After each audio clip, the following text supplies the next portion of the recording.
The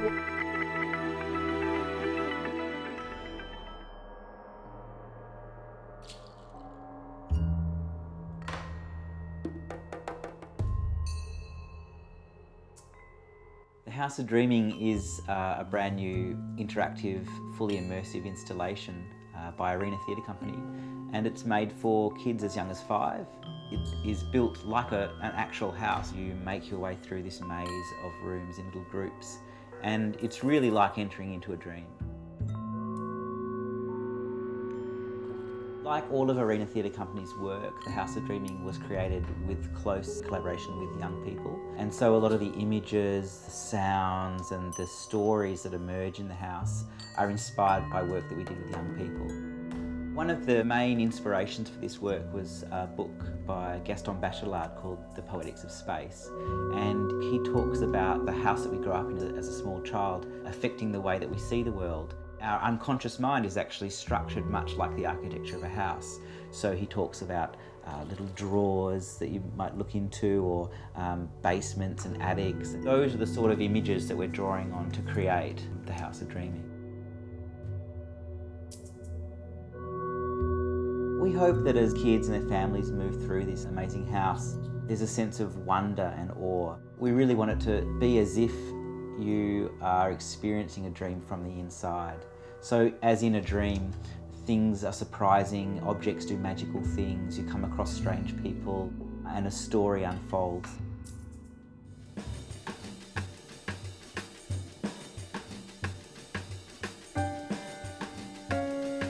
First approach the veranda, where you will be seated at a bureau. There's a telephone and a mirror.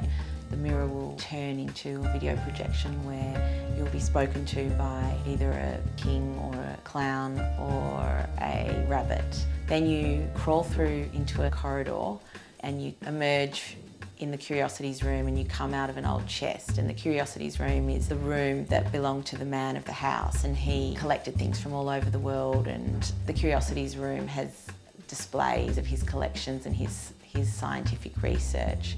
In that room, the aim is to encourage children to pick up and touch everything and play with the objects. And then there are certain objects in that space that if you pick up and touch and set off various reactions in the space. The next room is a party room, which is set up like a 50s, New Year's, farewell, Christmas, sort of every celebration in one. It's sort of the last night that the people who lived in this house spent, and it's the night before the woman of the house went off on a journey to find her husband.